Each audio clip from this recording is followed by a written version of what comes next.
2025-এ দাঁড়িয়ে তোমরা আমাকে অনেকে কোশ্চেন করেছো, দিদি আমি এএনএম ট্রেনিংটা করব নাকি জিএনএম ট্রেনিংটা করব, এখনো বুঝতে পারছি না। প্লিজ দিদি তুমি একটুখানি আমাদেরকে বলো। আর তার সঙ্গে এটাও তোমরা আমাকে অনেকে ডিএম করেছো ইনস্টাগ্রামে, সেটা হচ্ছে যে দিদি তুমি 1.5 বছর হলো এই এএনএম ট্রেনিং করার পর হেলথ অ্যাসিস্ট্যান্ট ফিমেল পদে নিযুক্ত আছো এবং তুমি এই জবটা করে যাচ্ছ, তো তোমার এই 1.5 বছরের কি এক্সপিরিয়েন্স সেটা আমাদের সঙ্গে একটুখানি শেয়ার করো। ভালো খারাপ দুটোই শেয়ার করবে। এবং তার সঙ্গে তোমরা আর একটা কোয়েশ্চেন করেছো, সেটা হচ্ছে ইন ফিউচার আমার এই জবটা করার কি ইচ্ছা আছে নাকি আমি অন্য কোনো জবের জন্য প্রিপারেশন নিচ্ছি বা নেব।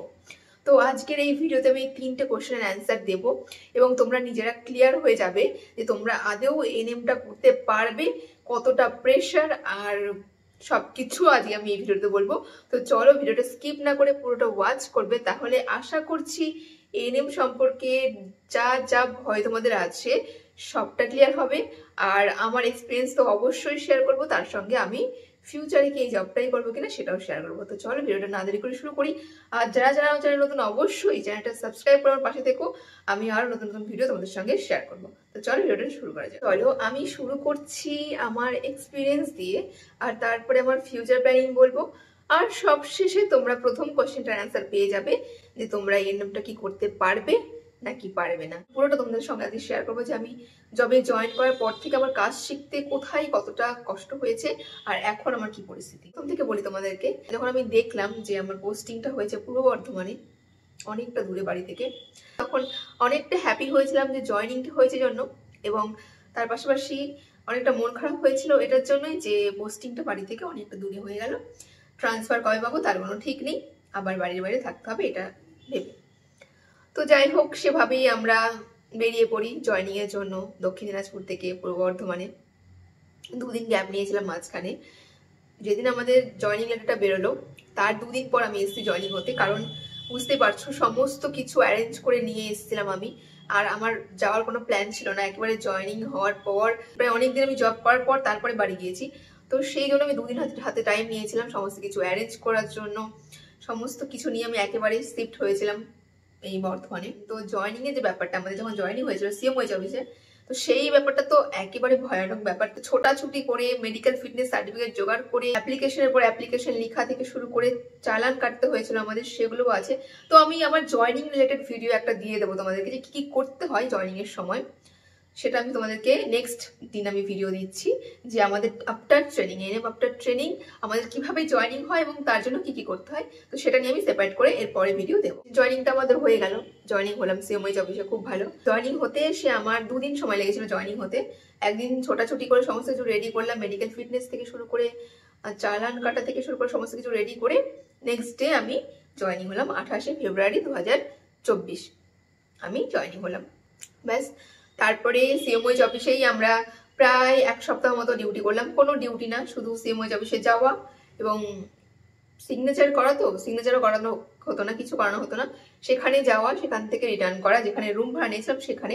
কারণ তখন আমাদের কোন সেন্টারে জব পাবো, কোন ব্লকে জব পাবো সেটা দেওয়া হয়েছিল না, তো যার কারণে আমরা প্রত্যেকে তখন সিএমওএইচ অফিসে যেতাম ওই 7 দিন জয়েনিং এর পর। কিন্তু স্যালারি কিন্তু আমাদের স্টার্ট হয়ে গিয়েছিল যেদিন আমরা জয়েনিং করেছি সেখান থেকেই। এবং তারপরে অনেকদিন পর আমাদেরকে সেন্টার দেওয়া হলো, প্রায় 1 সপ্তাহ পর আমাদেরকে জানানো হলো যে তোমাদের এই ব্লকে এই সেন্টারে তোমরা এখন থেকে কাজ করবে। সেই দিনই বেরিয়ে পড়লাম, এখানে এলাম, আমাদের এই কালনা ব্লকে এলাম। আসার পর আমরা নতুন জায়গা, বুঝতেই পারছো মানে নতুন নতুন সব জায়গাতেই একটুখানি হয়রানি হতে হয়। তো এখানে এলাম, একটা পরিচিত দাদার সূত্রে আমরা সরকারিভাবে রুম পেলাম। সেই রুমে খুব কম, একদমই কমে, মানে 112 টাকা করে হয়তো রুম ভাড়া নিয়েছিল আমাদের পার নাইট।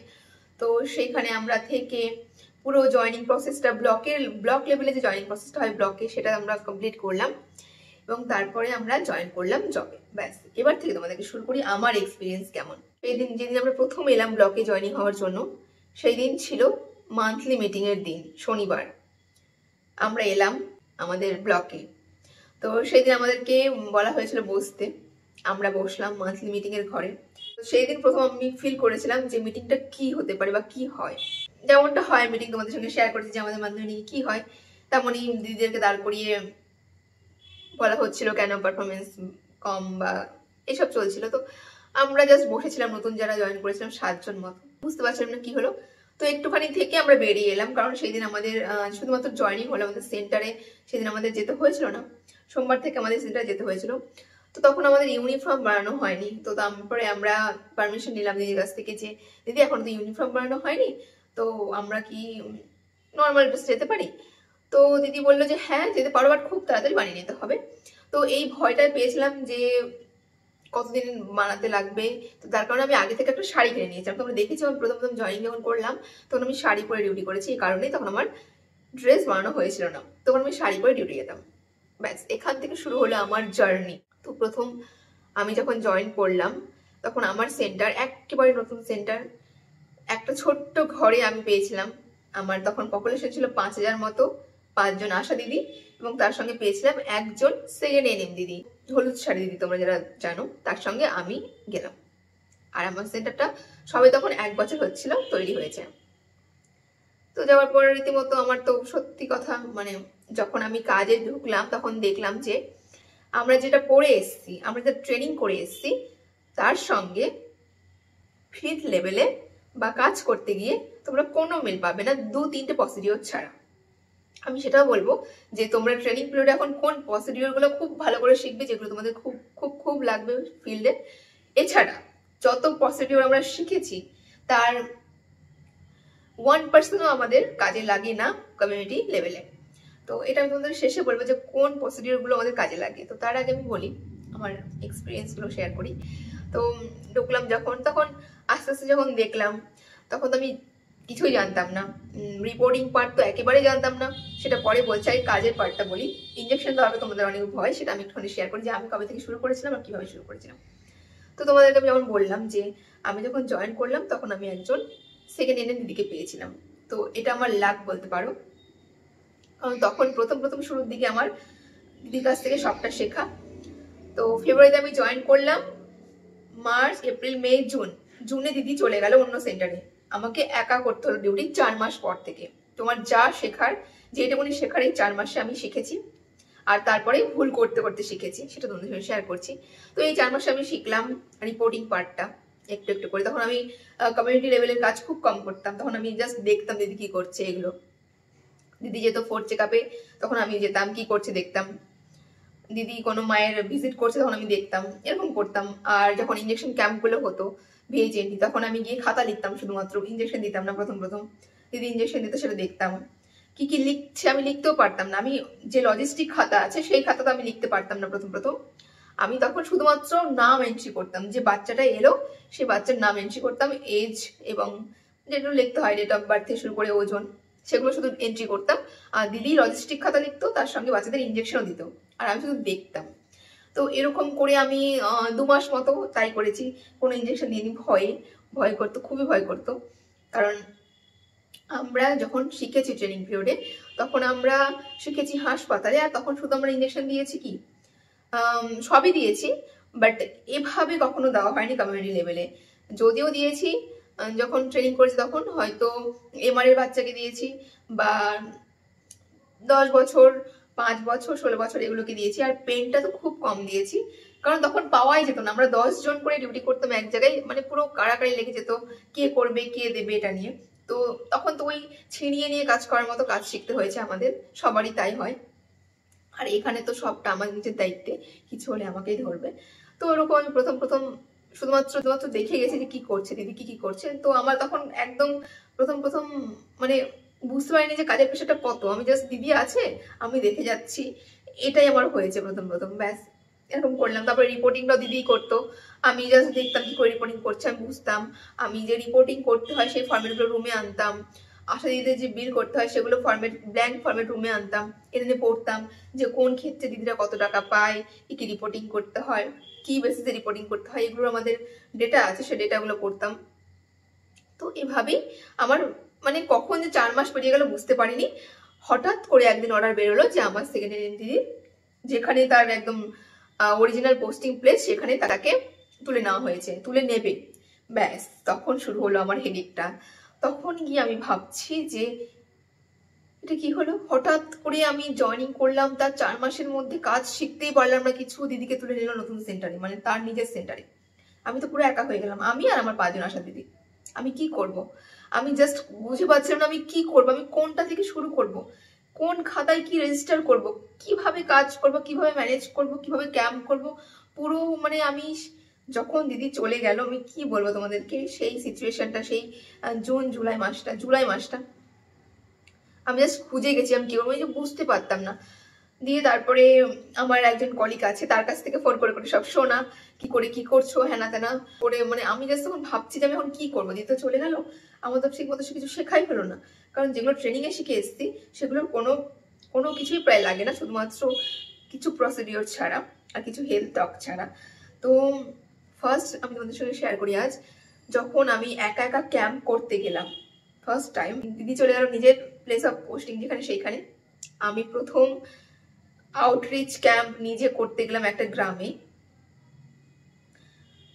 কি কি গোছাতে হয় ভিএইচএনডিতে যাওয়ার জন্য আমি সেটা শুধু শিখেছিলাম, কারণ আমি 4 মাস শুধু দেখেছি, আমি কিছু করিনি। তো আমি গোছাতাম ব্যাগটা, তো সেই ব্যাগটা গোছানো থেকে শুরু করে কি কি নিয়ে যেতে হয় ভিএইচএনডিতে সমস্ত কিছু আমি শিখেছিলাম 4 মাসে। তবুও ওখানে ভিএইচএনডি হবে, আমাদের ক্যাম্প হবে, সেখানে গিয়ে দেখছি কিছু হয়তো আনিনি, কিছু ভুলে গেছি। তার সঙ্গে আশা দিদিরা ছিল, তারা অনেকদিন ধরে করছে, তারা অনেকটা জানতো, তো সেক্ষেত্রে তারা অনেক হেল্প করেছে। হ্যাঁ, কাজ শিখতে আমাদের প্রথম আশা দিদিদের থেকেও কাজ শিখতে হয়েছে আমাদেরকে, এবং এখন আমি অনেক কিছু শিখি, কারণ আমরা অনেক কিছু জানি না, তারা অনেক দিন ধরে কাজ করছে, অনেক অভিজ্ঞ, অনেক কিছু তারা জানে।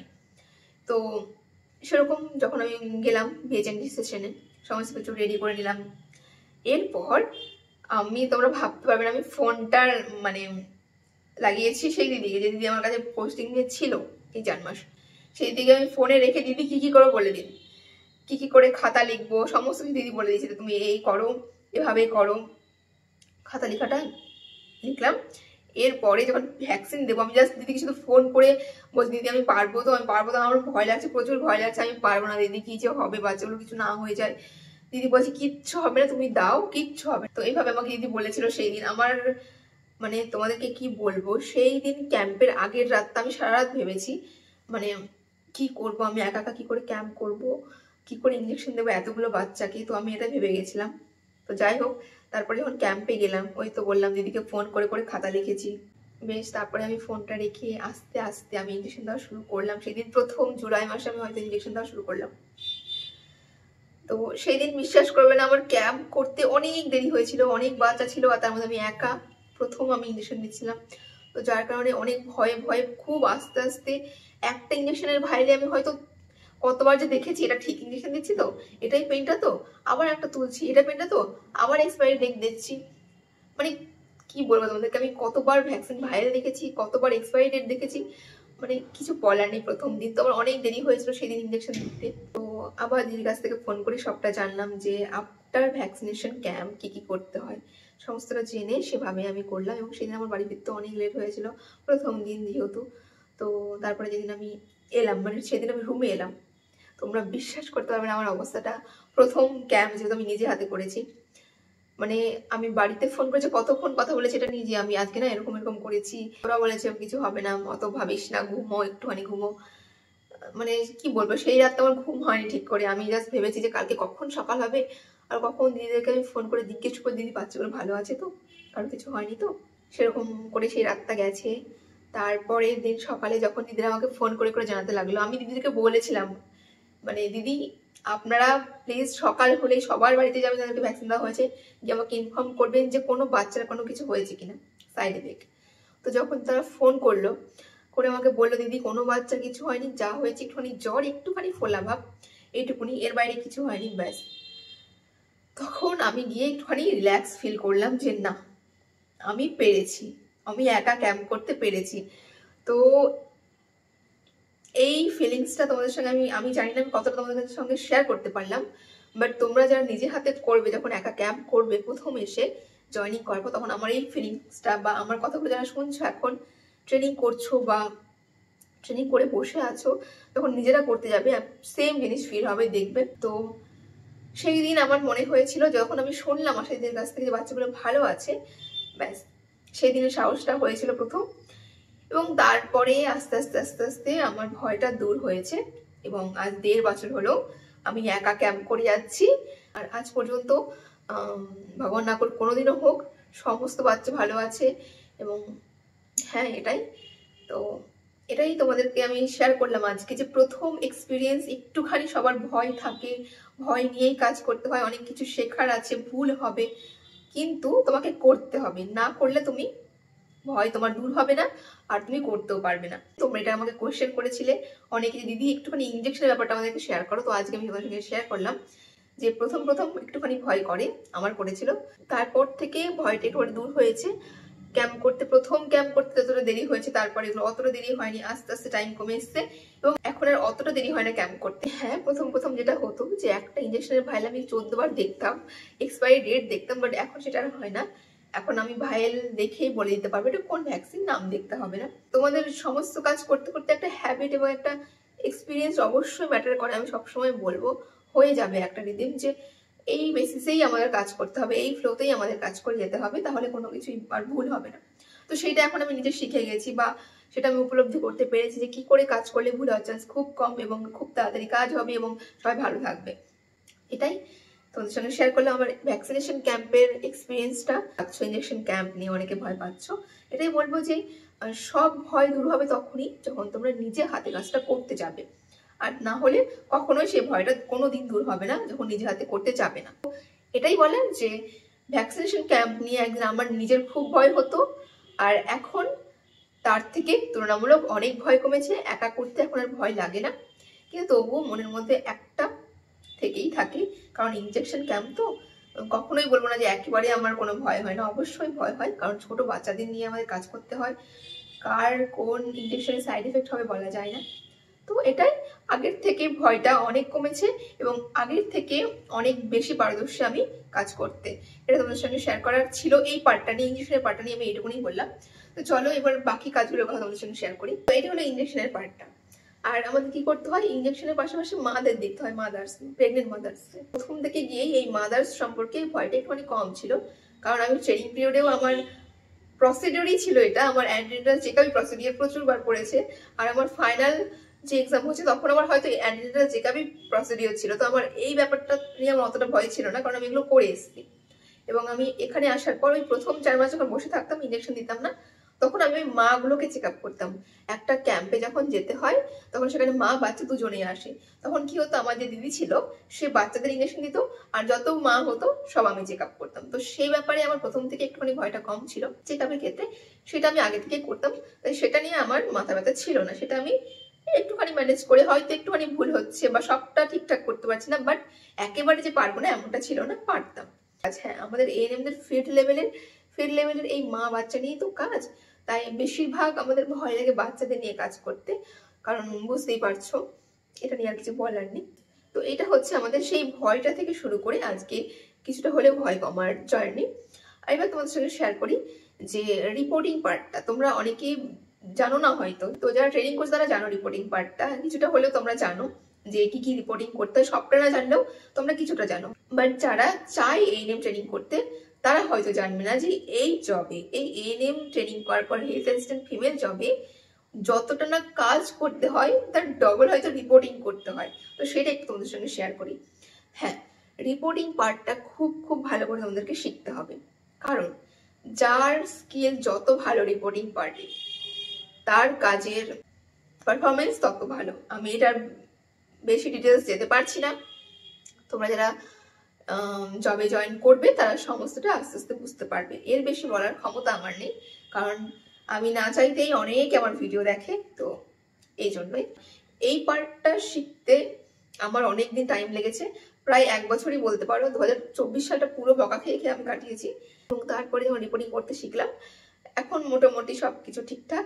তো হ্যাঁ, এটা আমি তোমাদেরকে সাজেস্ট করব যে কাজ শেখার পাশাপাশি তোমরা প্রথম থেকেই জয়েনিং হওয়ার পরে রিপোর্টিং পার্টটা একটু বেশি ফোকাস করবে, একটু বেশি শেখার চেষ্টা করবে রিপোর্টিং পার্টটা।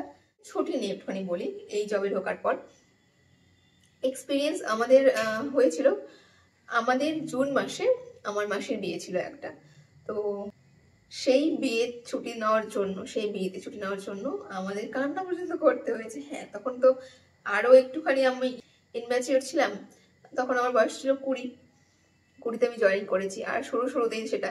তো তখন যখন জানালাম ব্লকে যে এরকম বিয়ে আছে, আমাদের ছুটি চাইতে মানে ছুটি নিতে হবে, আর তখন হয়তো কিছুটা আমার ক্যাম্প ছিল ইঞ্জেকশন, তো যার কারণে ছুটি দেওয়া তো একেবারেই সম্ভব ছিল না দিদিদের। তারপরে আমাদের ছুটিটা চাই চাই এরকম একটা ব্যাপার ছিল আমাদের, কোনো কিছু আমরা বুঝতে চাই না শুনতে চাই না, আমাদের ছুটি লাগবেই।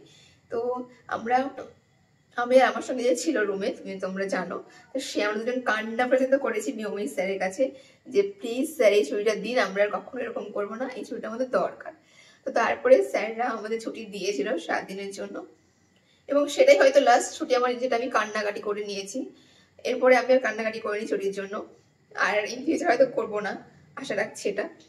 তো হ্যাঁ, এই এক্সপিরিয়েন্সটা শেয়ার করলাম, কারণ অনেক ক্ষেত্রে এরকম হবে, তোমাদেরকে মেনে নিতে হবে যে তোমার খুব বড় ওকেশন বাট তুমি ছুটি পাচ্ছ না। যদি বাড়ির বাইরে পোস্টিং হয় তাহলে, কাছে পোস্টিং হলে তো কোনো ব্যাপার নেই, বাড়ির বাইরে যদি পোস্টিং হয় এরকম হতেই পারে, অনেকবার হবে যে তোমার কোনো খুব খুব ক্লোজ ফ্রেন্ডের বিয়ে বা তোমার রিলেটিভের বিয়ে, বাট তুমি ছুটি পাচ্ছ না, হয়তো ক্যাম্প আছে বা মান্থলি মিটিং আছে সে কারণে। তো এগুলোকে মেনে নিতে হবে। এগুলো একটুখানি কষ্টদায়ক আমার কাছে মনে হয়েছে, কারণ আমার এরকম 2-3 বার হয়েছে আমি ছুটি নিতে পারিনি আমার এখানে ক্যাম্পের জন্য, আমার অনেক ফ্রেন্ডের বিয়ে হয়েছে যেতে পারিনি। তো এটা একটুখানি শেয়ার করে রাখলাম ছুটির ব্যাপারটা, যে এটা একটুখানি তোমাদেরকে আগে থেকে মাইন্ডসেট করে নিতে হবে যে জবে জয়েন করেছি সব কিছু অ্যাটেন্ড করতে পারবো না। তো এটা একটুখানি বললাম। আর এর বাইরে এক্সপিরিয়েন্স বলতে হ্যাঁ আছে, একটা এক্সপিরিয়েন্স আছে। যখন আমরা জবে জয়েনিং করলাম তারপর থেকে তো নর্মাল যেগুলো হয় স্মুথ ভাবে কাজ করে যাচ্ছি, সারা মাসে কাজ করছি, 3টে করে ক্যাম্প করছি, রিপোর্ট করছি, মিটিং করছি, চলে আসছি। এর মাঝখানে কোনো রকম আউটব্রেক আমি দেখিনি যতদিন, ততদিন মনে হয়েছিল স্মুথ ভাবে কাজ করছি ঠিকঠাক। বাট প্রথম আমার যখন ভয় হয়েছিল তখন সেটা হচ্ছে যে আমার এলাকায় একটা 9 মাসের বাচ্চা মারা গিয়েছিল, সেটা হাসপাতালে। সেটা না মানে আমি কিভাবে নেব বুঝতে পারছিলাম না, আমার প্রচুর ভয় করছিল, কারণ প্রথম এরকম হলো আমার জয়েনিং করার পর আমার এরিয়ায় কোনো বাচ্চা মারা গেছে, এবং এর পরে কি প্রসিডিওর আছে, আমাদের লেভেল থেকে কি কি করতে হয় আমার কিছু জানা ছিল না, বা এরকম একটা কেস হলে আমাদের সঙ্গে কি কি হবে আমার তাও জানা ছিল না। বাট শুধু আমি শুনেছি যে যদি মাদার এবং চাইল্ডের ডেথ হয়ে যায় তাহলে প্রচুর প্রচুর হ্যাপা, প্রচুর কিছু করতে হয়, অনেক জায়গায় যেতে হয়, অনেকে এসে তোমার সেন্টার ভিজিট করে, অনেক কিছু শুনেছি। তো সেখান থেকে দাঁড়িয়ে আমার প্রচুর ভয় করছিল, প্রচুর ভয় পেয়েছিলাম প্রথম যখন শুনেছিলাম। তারপরে যখন দিদিদেরকে জানালাম ওপরে, তখন দিদিরা বললো কোথায় ডেথটা হয়েছে সেটা আগে জানতে। তো তখন আমি বললাম যে এরকম হাসপাতাল ডেথ। তো তখন বললো যে ঠিক আছে, তাহলে এক্ষেত্রে আর তেমন কিছু ভিজিট হবে না, এক্ষেত্রে শুধু তোমাদের কিছু ফর্ম আছে সেই ফর্মগুলো ফিল আপ করতে হবে। তো সেই এক্সপিরিয়েন্সটা মানে সেই দিনটা আমি ভেবেছিলাম যে অনেক কিছু হয়তো হবে, অনেক কিছু ফেস করতে হবে, বাট না, ওরকম মানে যতটা ভয় পেয়েছিলাম ততটা কিছুই হয়নি। কারণ ডেটটা যেহেতু হাসপাতালে হয়েছে, আমরা রেফার করেছিলাম অনেকবার, সেক্ষেত্রে আর অতটা কিছু হয়নি। আমি যতটা ভয় পেয়েছিলাম যে অনেক জায়গায় হয়তো নিয়ে যাবে, তো না, সেরকম কিছু হয় না। তো এটা তোমাদেরকে জানিয়ে রাখি, অনেকের ভয় আছে যে যদি এলাকায় চাইল্ড ডেথ হয়ে যায় তাহলে কি আমাদের জবের কোনো হ্যাম্পার হয়। তো তাদের ক্ষেত্রে বলবো যে যদি হাসপাতালে ডেথ হয় সেক্ষেত্রে তেমন কোনো কিছু হয় না, কিন্তু একটা ফর্ম ফিল আপ করতে হয়। আর যদি তোমরা রেফার না করে থাকো তবে কিছু একটা হওয়ার চান্স আছে, বাট তোমরা যদি রেফার করে থাকো, তোমরা রেগুলার তার খোঁজ নিয়ে থাকো, তোমরা যদি সেই কেসটাকে প্রথমে আইডেন্টিফাই করো যে এর একটা এরকম প্রবলেম আছে, তাহলে তেমন কোনো কিছুই হবে না। আর যদি বাচ্চাটার হোম ডেথ হয়ে থাকে তাহলে তো একটা ব্যাপার হবেই। তো এই এক্সপিরিয়েন্স তোমার সঙ্গে একটুখানি শেয়ার করলাম, যে ভেবেছিলাম অনেকটা কিছু হবে বাট অতটা কিছু হয়নি, কারণ আমরা আগে থেকে সেই বাচ্চাটা সমস্ত কিছু জানতাম। তো এটা হচ্ছে চাইল্ড ডেথ সম্পর্কে বললাম। এরপরে সবটা শেয়ার করতে পারবো না, বাট এইটুকুনি বলবো যে আমাদের ফিল্ড লেভেলে মাদারদের যদি কিছু হয়, বা তোমার অজান্তে যদি মাদারদের কিছু হয়ে যায়, বা তুমি জেনেছো তারপরে মাদারদের কিছু হচ্ছে, তাহলে প্রচুর জলঘোলা হয়, প্রচুর দূর যেতে হয়, প্রচুর কথার সম্মুখীন হতে হয়, প্রচুর রিপোর্ট করতে হয়, এবং অনেক কিছু জবাবদিহি করতে হয়। তো মাদারকে নিয়ে বি সিরিয়াস এইসব ক্ষেত্রে, আর চাইল্ডের নিয়ে সবসময় ইঞ্জেকশনের সময় সিরিয়াস থাকতেই হয়, আর মাদারদের নিয়ে তো সবসময় আমাদের সিরিয়াস থাকতে হয়, কারণ মাদারের কিছু হলে কিন্তু তোমাদের ছাড় নেই। এটা আমি আগেও বলেছি, এখনো বলছি, তাই এটা কোনো ভয় পাওয়ানোর কথা নয়। আমি এটা একদম যেটা রিয়েলিটি সেটা বলছি না, আমি তোমাদেরকে বাস্তবটা বলছি। মাদারদের যদি কিছু হয় এই জবে এসে তোমাকে কেউ ছেড়ে কথা বলবে না, এটা মাথায় রেখে তোমাদেরকে কাজ করতে হবে আর এই কাজে আসতে হবে। তো আমার তখন হয়েছিল যে আমি জানতামই না আমার এলাকায় একটা মা প্রেগনেন্ট এবং তার প্রায় বাচ্চা হওয়া অবস্থা, এবং তাকে সঙ্গে সঙ্গে আমরা পাঠাই হাসপাতালে এবং সেখানে ডেলিভারি হয়। বাট আমরা জানতে পারিনি, কারণ তখন আমার ফিল্ড সম্পর্কে অতটা ধারণা ছিল না, কি করে কাজ করতে হয় সেই ব্যাপারটা আমি জানতাম না। তো এরকম একটা কেস হয়ে গেছিল প্রথম প্রথম। তো হয়েছিল, এটা নিয়ে জল ঘোলা হয়েছিল, অনেক কিছুই হয়েছিল। তো এটা শেয়ার করলাম, এটা একটা ব্যাড এক্সপিরিয়েন্স বলতে পারো। বাট সবাই পরে সুস্থ ছিল, মা বাচ্চা দুজনেই সুস্থ ছিল, সেক্ষেত্রে অতটা বেশি কোনো কিছু হয়নি। বুঝতে পারছো, কেউ সুস্থ থাকলে তোমাকে, যদি কেউ মারা যায় তার থেকে একটুখানি কমই বোকা খেতে হয়। তো এরকমই একটা অবস্থা ছিল। তো এটা আমার একটা এক্সপিরিয়েন্স যে আমার অজান্তেই আমার এলাকায় এরকম একটা ঘটনা ঘটেছিল এবং তার জন্য অনেক কিছু হয়েছিল, বাট খুব বেশি কিছু হয়নি কারণ মা বাচ্চা দুজনেই সুস্থ ছিল। তো আমার মনে হলো শেয়ার করার মতো এগুলোই আছে যেগুলো তুমি শেয়ার করা উচিত। এক্সপিরিয়েন্স বলতে আমি তোমাদেরকে আগেও বলেছি, এখনো বলবো, যে আমাদের এএনএম জবের কতটা কাজের প্রেশার সেটা তুমি কোন এরিয়াতে পোস্টিং পাচ্ছ, কত পপুলেশনে পাচ্ছ তার উপর ডিপেন্ড করে। এর ওপরেই তুমি ভালো থাকবে না খারাপ থাকবে সবটা ডিপেন্ড করে। তাই এরিয়া বেসিসে তোমার হ্যাপিনেসটা ডিপেন্ড করছে প্রথমত। আর তার উপর সেকেন্ড কথাটাই বলবো যে সারা বছর আমাদের কিন্তু এক প্রেশার থাকে না, কখনো একদম রিল্যাক্স ভাবে কাজ করতে পারি আর কখনো কিন্তু খুব প্রেশার চলে আসে। এটা হচ্ছে 2 নম্বর পয়েন্ট।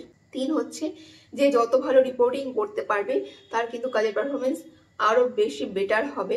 4 নম্বর হচ্ছে যে তোমাকে প্ল্যান মাফিক কাজ করতে হবে, উইদাউট প্ল্যানে কাজ করলে কিছুই হবে না, যেটা আমি এখনো পর্যন্ত করে উঠতে পারিনি। কিছু কিছু প্ল্যান করে সেগুলো খুব ভালো হয়, কারণ আমি যেটা বুঝলাম যে প্ল্যান মাফিক কাজ করলে খুব ভালো হয়। সেটা কেন বলছি, কারণ পুজোর মাসে যখন আমাদের বাড়ি যাওয়ার ছিল তার আগে আমি সমস্ত প্ল্যান করে নিয়েছিলাম যে কোন মাসে কটা 4 চেক আপ আছে সেগুলো করতে হবে, কোন মাসে আমাদের চেক আপ করতে হবে, কি কি আমার বাকি আছে করে নিতে হবে। তো সেই মাস দুটো কাজ আমরা কত তাড়াতাড়ি গুছিয়ে নিয়ে আমরা বাড়ি যেতে পেরেছিলাম। তো এটার উপর ডিপেন্ড করে আমার মনে হলো যে হ্যাঁ, প্ল্যান মাফিক ভাবে কাজ করলে খুব ভালো হয় কাজ করার ক্ষেত্রে। এটা হচ্ছে 4 নম্বর কথা তোমাদেরকে শেয়ার করলাম। আর সব থেকে বড় পার্ট যেটা আমাদের ক্ষেত্রে হয়, যে অনেকে হয়তো কাজে খুব ভালো কাজ করে যাচ্ছে, বাট আমাদের অনেক পোর্টাল আছে যেগুলো কাজ করতে হয় অনলাইনে, সেখানে গিয়ে তাদের পারফরমেন্স অনেক লো। যেমন আমারই মাতৃমাতে অনেকটা পারফরমেন্স লো দেখায়। তো সেক্ষেত্রে আমি বলবো তোমাদের কাজের পাশাপাশি রিপোর্টিং এর পাশাপাশি অনলাইনে মাতৃমা যে অ্যাপটা আছে সেই কাজটা খুব ভালো করে শিখতে হবে এবং সেই ডেটা এন্ট্রি রেগুলার প্রত্যেক দিন করলে তো খুবই ভালো করতে হবে। তাহলে কিন্তু তোমার সব দিক থেকে কাজের ব্যালেন্স থাকবে, তোমার অনলাইন পোর্টালে কাজের পারফরমেন্স ভালো দেখাবে, তুমি যদি রিপোর্টিং ভালো শিখে যাও তাহলে রিপোর্টিং এর ক্ষেত্রে তোমার কোনো ভুল হওয়ার চান্স নেই, এবং তুমি যদি সত্যি ভালো কাজ শিখে যাও তাহলে আমার মনে হয় না এই কাজটা খুব বেশি চাপের।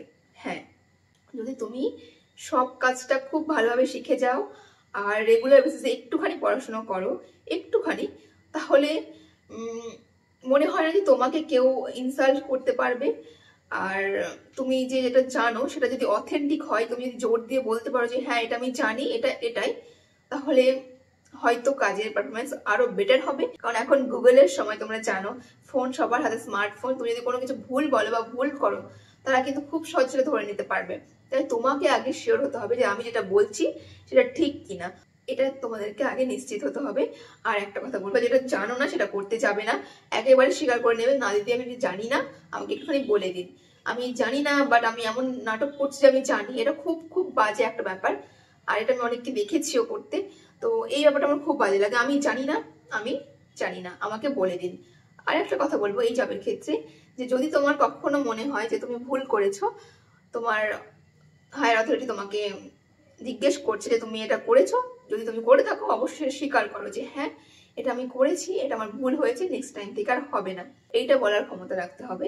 তাহলে দেখবে সবকিছুই একটুখানি ইজি মনে হবে, কোনো কিছু দিয়ে অতটা দোটানা থাকবে না। যখন তুমি একটা মিথ্যে বলতে যাবে না, ওই মিথ্যেটা ঢাকার জন্য তোমাকে আরো 10টা মিথ্যে বলতে হবে। তো তার থেকে ভালো আমি সত্যিটাই বলে ফেলি, নেক্সট টাইম আর হবে না। তো এটা কেন বললাম হয়তো অনেকে বুঝতে পারবে না, বাট জবে জয়েন করো, আস্তে আস্তে সবটা বুঝতে পারবে। আমার মনে হয়েছে এগুলো শেয়ার করার দরকার। এই কিছুদিনের মধ্যে জয়েনিং হবে নতুন ব্যাচদের, তো এগুলো একটুখানি মাথায় রাখবা, তাহলেই হবে। তো চলো, এগুলোই শেয়ার করার ছিল। এবার আমি তোমাদেরকে ওভারঅল এক্সপিরিয়েন্সটা একটু বলি। তো আমার মতে আমি তোমাদেরকে এটাই বলবো, আমার যেটা মনে হয়েছে এই 2 বছরে, যে যে পয়েন্টগুলো তোমাদেরকে বললাম, কাজের প্রতি কনফিডেন্স থাকলে, অথেন্টিক কাজ করলে, তার সঙ্গে রিপোর্টিং পার্টটা যদি তুমি একদম সুন্দরভাবে করতে পারো আর ব্যাপারটা বুঝে যাও, তার উপরেও আছে একটা ব্যাপার, সেটা হচ্ছে তোমার দায়িত্ব। তুমি যদি তোমার টাইম টেবিল মেনে চলো, মানুষের সঙ্গে যদি কথা বলার কমিউনিকেশন স্কিল যদি তোমার ভালো হয়, তুমি যদি খুব ভালো বলতে পারো, কারণ আমাদের তো গ্রামের মানুষের সঙ্গে কাজ, তো এই জন্যই বলছি খুব ভালো যদি তুমি বলতে পারো, খুব সুন্দর কথা বলতে পারো, মানুষকে বোঝানোর ক্ষমতা যদি তোমার খুব ভালো থাকে, তাহলে আমার মনে হয় না এই কাজটা অতটাও চাপের, কারণ সমস্ত কিছু ডিপেন্ড করছে তোমারই হাতে। তুমি যেভাবে চালাবে, তুমি যেভাবে কাজ করবে তার উপর ডিপেন্ড করবে তুমি কতটা প্রেশারে থাকবে। হ্যাঁ, কাজ ভালো, রিপোর্টিং ভালো, তোমার কমিউনিকেশন স্কিল ভালো এবং তুমি খুব সুন্দর করে সবকিছু প্রেজেন্ট করতে পারো, তুমি তার সঙ্গে যদি পড়াশোনাটা কন্টিনিউ করতে থাকো একটুখানি, তাহলে আমার মনে হয় না এই কাজটা খুব বেশি চাপের। যদি কোনো সিচুয়েশন আসে তুমি হ্যান্ডেল করতে পারবে, আশা করছি। এটা আমার ব্যক্তিগতভাবে মনে হয়েছে।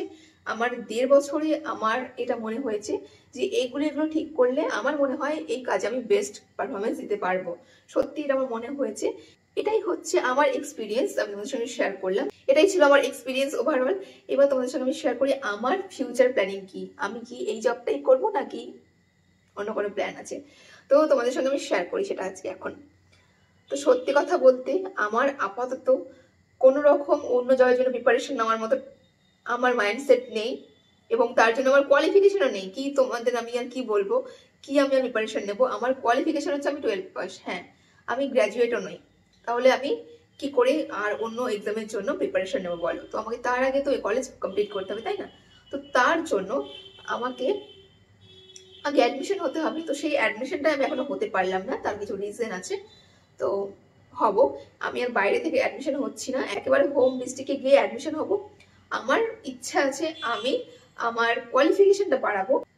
এখন কোনো রকম চাকরির প্রিপারেশন আমি নেব না, শুধুমাত্র আমি আমার কোয়ালিফিকেশন বাড়ানোর জন্য এই জবের পাশাপাশি পড়াশোনাটা করব। তো আমার এখন ইচ্ছে বলতে এটাই যে আমি আমার কোয়ালিফিকেশনটা বাড়াবো। আর কোনো জবের জন্য প্রিপারেশন আমি এখন নিচ্ছি না, কারণ আমি যে পয়েন্টগুলো তোমাদেরকে বললাম আমার খুব ইচ্ছে যে আমি যে কবছর বাইরে আছি এই কবছরে যে পয়েন্টগুলো তোমাদের সঙ্গে শেয়ার করলাম এগুলো খুব ভালো করে শিখে যেতে, যাতে আমার বাড়ির কাছে যখন পোস্টিং হবো আমার যাতে কোনো রকম সমস্যা না হয়, বা সমস্যা এলেও আমি সেটাকে হ্যান্ডেল করতে পারি, ম্যানেজ করতে পারি। তো এটাই যে আমি আপাতত কোনো রকম জবের প্রিপারেশনের জন্য ভাবছি না বা ভাবতেও চাই না। আমার মনে হয়েছে যে আমি যদি এই কাজটাকেই মন দিয়ে করি, ভালোবেসে করি, সবটা শিখে করি বা সবটা নলেজ নিয়ে করি, তাহলে এটার মতো আমার ক্ষেত্রে আমার জন্য বেস্ট জব আর হতেই পারে না এই কোয়ালিফিকেশনে। সত্যি কথা এটাই আমার মনে হয়েছে, কারণ আমার কোয়ালিফিকেশন এটা, এর থেকে ভালো জব আমি কোথায় পাবো। তো আমার এটাই ব্যক্তিগতভাবে পার্সোনালি মনে হয়েছে আমার দিক থেকে যে একটা মেয়ের জন্য, আমার জন্য, আমি বাকিদের কথা বলছি না, আমি একেবারে অল্পতে হ্যাপি থাকতে চাই। তো সেক্ষেত্রে দাঁড়িয়ে আমার মনে হয়েছে আমার জন্য এই 9টা থেকে 3টে যে ডিউটি, এই হেলথ অ্যাসিস্ট্যান্ট ফিমেল পদটাই বেস্ট। আর সমস্ত কিছু সুন্দরভাবে শিখে গেলে, একেবারে অথেন্টিক কাজ করলে আমার মনে হয় এই কাজেই, এই পোস্টেই আমি একদিন বেস্ট পারফরমেন্স দিতে পারবো। তো এটাই আমার মনে হয়েছে। তো এটাই আমার ফিউচার প্ল্যানিং ডিয়ার, যে আমি এই জবটাই করতে চাই আর তার সঙ্গে কোয়ালিফিকেশন বাড়াতে চাই। ইন ফিউচার দেখা যাবে কোনো রকম আমি অন্য জবের জন্য প্রিপারেশন নিচ্ছি কিনা, কারণ আমার মনে হয়েছে ব্যক্তিগতভাবে 9টা থেকে 3টে জব, কোনো নাইট ডিউটি নেই, সানডে করে ছুটি আছে, আর বাড়ির কাছে পোস্টিং হলে আমার এই 9টা থেকে 3টে জবের পর আমি পুরো বিকেলটা নিজের জন্য পাচ্ছি, আর এক্সট্রা করে ছুটির হয়তো দরকারই পড়বে না। তার সঙ্গে চাইল্ড কেয়ার লিভ থেকে শুরু করে আরো অন্যান্য অনেক ছুটি পাওয়া যায় এবং হোম ডিস্ট্রিক্টে একদিন আমার ট্রান্সফার হয়েই যাবে। এখন হয়তো হয়নি, বাট কিছুদিন টাইম লাগবে, তারপর অবশ্যই হবে। তো সব দিক ভেবে, এবং যেহেতু মেয়ে একদিন না একদিন সংসার করতেই হবে, তো সব দিকটা ভেবে আমার মনে হয়েছে আমার জন্য 9টা থেকে 3টের এই জবটাই আমার জন্য বেস্ট। তো এটাই তোমরা শুনতে চেয়েছিলে যে আমার ফিউচার প্ল্যানিং কি। তো আমার ফিউচার প্ল্যানিং এটাই যে সুন্দরভাবে কাজ শিখে সুন্দরভাবে এই কাজটাই করার। এটা তোমাদের সঙ্গে শেয়ার করলাম আমার এক্সপিরিয়েন্স এবং আমার ফিউচার প্ল্যানিং। তো আমি আমার পুরো এক্সপিরিয়েন্স শেয়ার করে দিয়েছি আজকের ভিডিওতে, এবং আমি ফিউচার নিয়ে কিভাবে সেটাও শেয়ার করলাম। এবার তোমাদের হাতে, তোমরা এনএম জবটা করতে চাও নাকি করতে চাও না, নাকি করতে পারবে কিনা এখন তোমাদের যদি ভয় হয়ে থাকে। কারণ দেখো আমি তোমাদেরকে আবার বলছি, আমি 20 বছর বয়সে চাকরি পেয়েছি, সেখান থেকে আমি ভয় পেয়ে পেয়ে কাজ শিখেছি এবং আজকে আমি সেই কাজগুলো করে এসে তোমাদের সঙ্গে কথা বলতে পারছি। তো তোমাদের কি মনে হয় না যে আমি যখন পেয়েছি অবশ্যই তোমরাও পারবে? আর আমার মনে হয় যে অন্যান্য কাজে যে প্রেশার, তার থেকে আমাদের কাছে একটুখানি বেশি প্রেশার, কিন্তু সব দিক থেকে ভাবলে না আমাদের কাজটা না অনেকটা ভালো, জানো তো।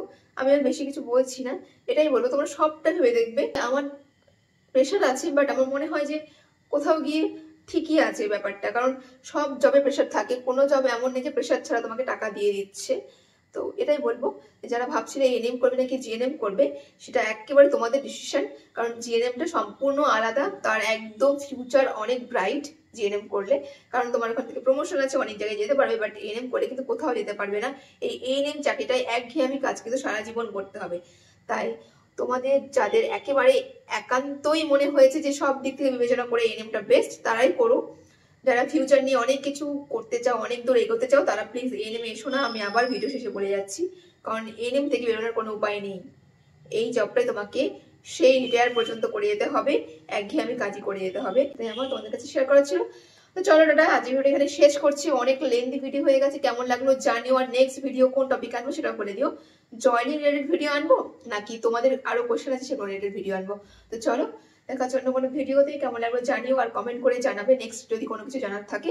আর সাবস্ক্রাইব করতে একদম ভুলো না। আর মাত্র কিছু জনের জন্য আমার 10,000 সাবস্ক্রাইবারটা বাকি আছে, প্লিজ ওইটা করে দাও। আমার মানে আমি প্রচুর প্রচুর এক্সাইটেড এটা দেখার জন্য যে আমার একটা 10,000-এর চ্যানেল হবে। কি বলবো তোমাদেরকে, আর কিছু জন মাত্র বাকি। তো চলো দেখা যাক কবে হচ্ছে। এবছরের মধ্যে হলে তো খুব খুব খুব ভালো হয়। একটা ট্যুরে যাওয়ার প্ল্যান আছে আমাদের, তো সেখানে গিয়ে আমি ভেবেছিলাম যে সেলিব্রেট করবো। যদি আমার এই বছরের মধ্যে কমপ্লিট হয়ে যায় তো সবটাই তোমাদের হাতে। তোমরা যদি চাও তো সব করতে পারো। তো দেখা যাক কি হচ্ছে, যদি হয় তো খুব ভালো হবে। আমি একটা একেবারে খোলামেলা আকাশের নিচে সেলিব্রেট করতে চাই, সবটাই তোমাদের হাতে। তো চলো টাটা, দেখা হচ্ছে অন্য কোনো ভিডিওতে। টাটা।